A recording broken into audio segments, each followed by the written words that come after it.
Well, our handrails were on the boat when we got her. We've taken great pains not to coat them with anything shiny or slippery, because that's what they're for, is for handholds, and we want a secure handhold. But as you can probably see, they're now about half the thickness that they were when they were new. So it's basically time to replace these. Because of the Greg box that I put on, ours are not the full length of the top of the cabin, so they're going to be a little easier to replace than the old ones. When replacing them on the old boats, you had to put the screws in at that end and then use a come-along to get the two of them to bend inwards and put a screw through. It's my understanding that about 1 out of every 5 or 7 actually broke and couldn't be used. So I'm hoping to do better with ours now that the bend, the curve along the deck is not as drastic as it used to be. One of the tough items about replacing the handrails is going to be removing the screws that go up through the handrail. They come out and they show below deck, and I want to get them out and then replace them. It's going to take some new washers and new hardware, I think, to replace all of the little nuts and bolts that have to come out.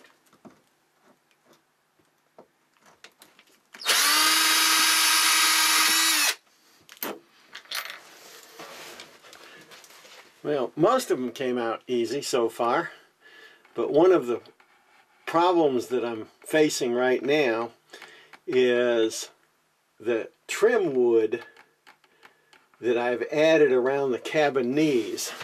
I've got to pull the bungs and take this piece of trim wood off because there's a screw right behind there that I've got to get to. If you've put the bung in correctly, you should be able to use something like a little jeweler's Phillips or a center punch and mark a little hole right in the center of the bung, and then take an ordinary screw, wood screw, put it into that little hole there in the center, and then slowly screw that screw in, and the bung itself pops right on out. Now you should be able to get your drill into that hole and just remove the screw.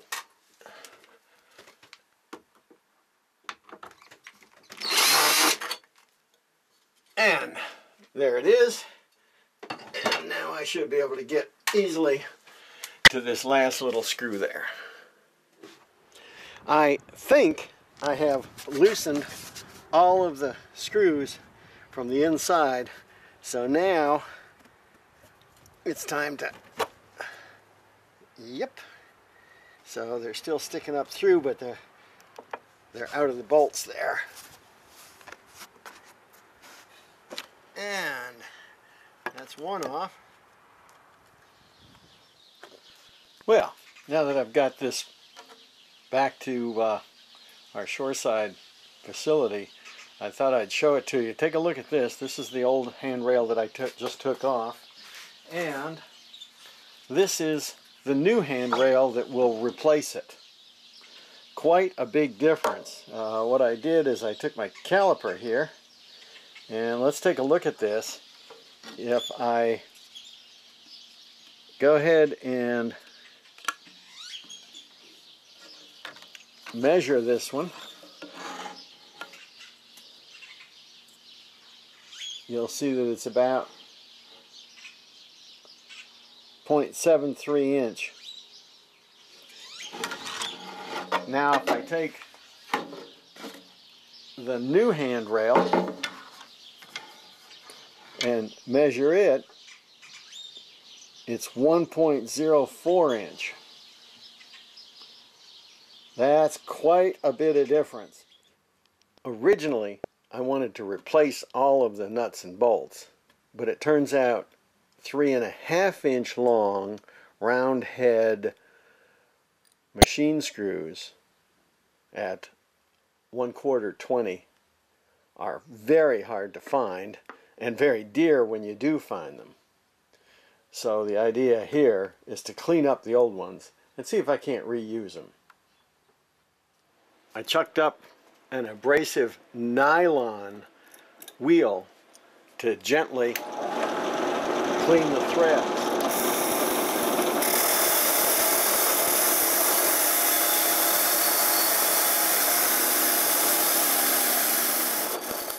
Next, a little jeweler's rouge on the buffing wheel.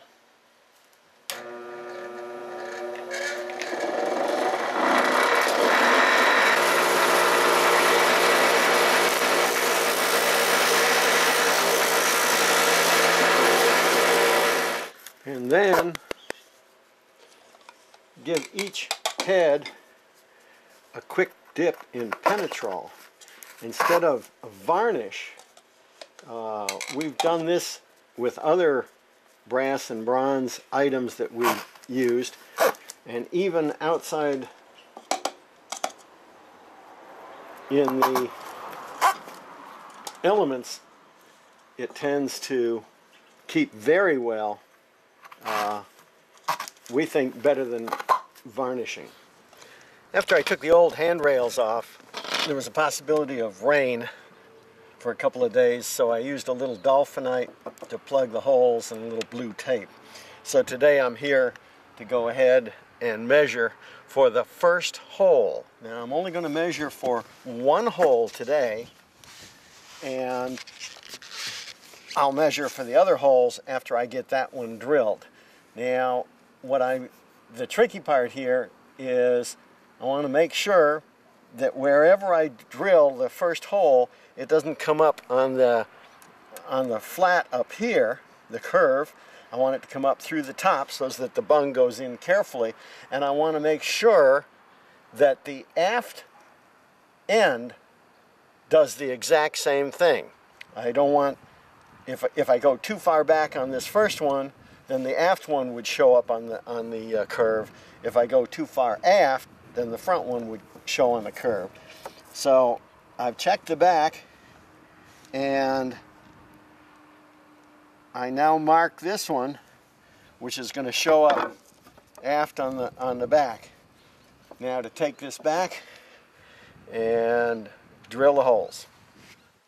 Now that I've measured on the boat where that first pilot hole has to go, I've set up a little outfit here with a very small drill press that I have. I made sure that I have the handrail perfectly level, and I'm going to be drilling exactly 90 degrees into it. This is important in that if you were to drill off center, these flats on the bottom of the handrail might not sit exactly flat on the hull, which would cause it to rock back and forth a little bit. If it rocks just a little bit, that will continue to wear on it the longer you use it and will eventually fail.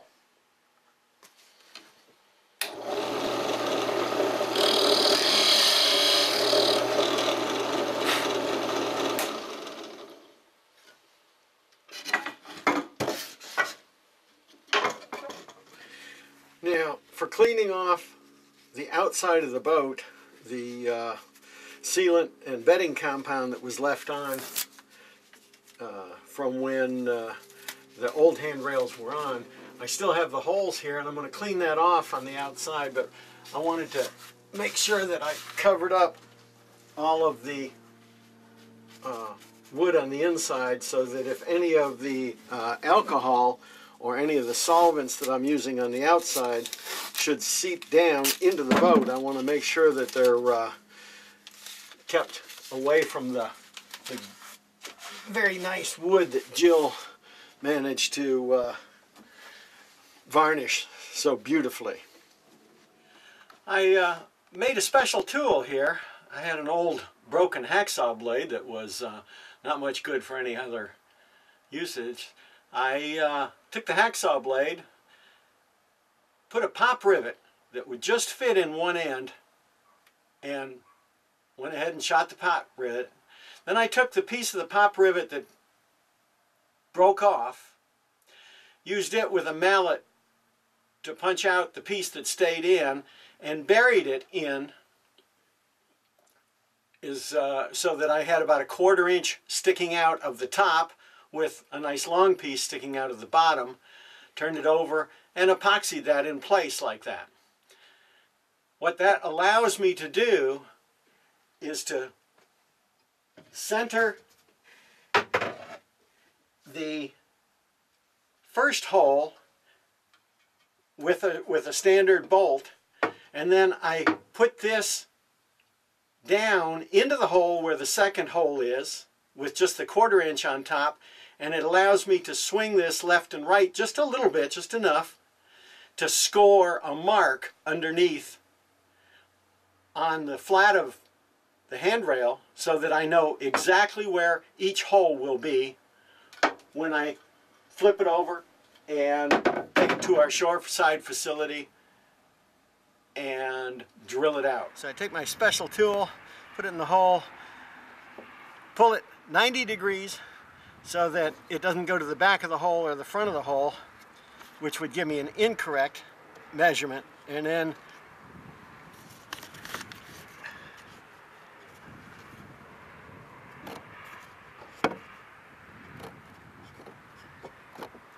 I pull it across there, and you can see it leaves a gouge in there, which is exactly where I want to drill from the underside to make sure that the holes line up perfectly.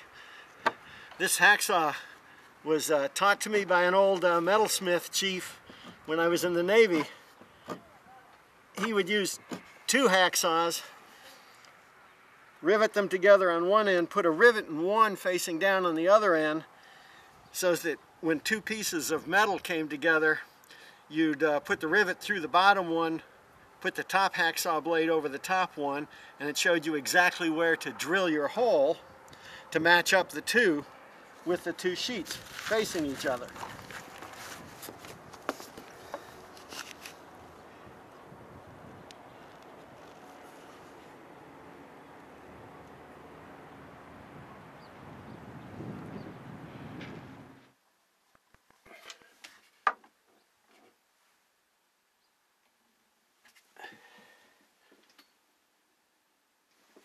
The small pieces of wood that I put under the handrails, between the handrails and the deck, were to allow me to bring the handrails down tight but still off the deck so that I could ensure that the bolts fit up through the holes and align it.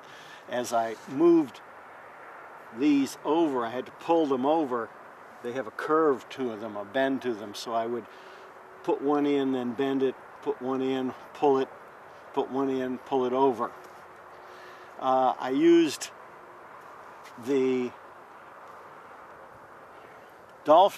dolphinite to bed them in, as you really want these to sit totally against the deck top as much as possible. Any rise off the deck and they will wobble. If they wobble, they will come loose and you will lose them. Premature breakage on them. Also, after Jill was inside holding the screws, I put the nuts on the outside, then she tightened them down. I went back in, tightened them as tight as I could, and came back once a day for 3 or 4 days and re-tightened them each one to ensure that this is bedded as tight as I can against the deck so that there's no movement. Next thing was, we need to pop in the bungs. But even before that, Jill went ahead and sewed up a cover for them with little snaps to hold it in place so that they're out of the sun the whole time, so that we're not going to lose these as fast as we lost the other ones. Okay, now that these have set up for quite a while, it's time to do that bung thing. Now, you can buy packages of bungs, and that certainly works. However, I went to a discount tool place here, and I got this set of 4 sizes plug cutter. And this whole set costs less than 2 packages of bungs. So if you've got some teak boards laying around that you want to use, this might be the best idea to go for. So now what we're going to do is we've got these holes where the bungs go. They've been countersunk, and I want to put the bung in like so. The grain is running this way. I'm going to align the grain with the bung, and I'm going to put it in. Now, if you're like me, one of the first things you did was you grabbed the glue to put it in with. Okay, I'm here to tell you, don't do it! Throw it away! Get rid of it! You don't want to use that glue! That glue, if you read, is stronger than the wood. And what that means is if you put this bung in with that glue, if you try to take this bung out, it's also going to dig out a groove around it. It's going to take out part of the railing, part of the other stuff that you don't want to remove. Now, what do you use? You could use nothing at all. However, I learned from an old salt, a little bit of varnish. Okay? You take the bung and you can dip it into varnish, or you can use a little brush. Actually, when we first started doing this, Jill ran out of fingernail polish in one of her little fingernail polish kits.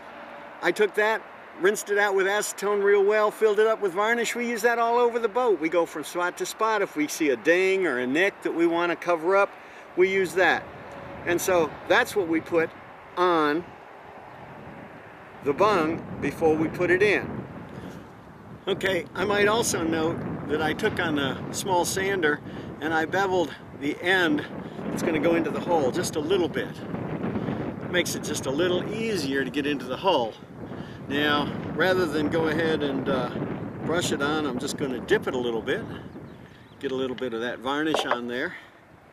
I'm going to set it where I want it to be. And you can do this no matter whether you're going to varnish or oil these rails after you're done. Next, I'm going to take my little mallet and I'm going to get it started, and then what I'm going to do is I'm going to give it a wrap.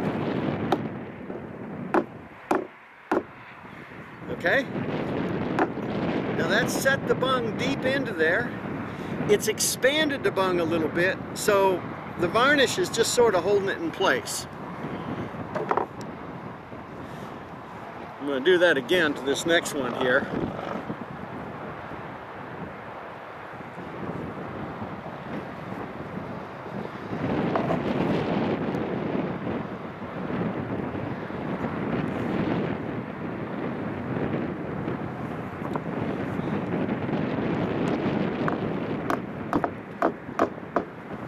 Okay, now I've got those in.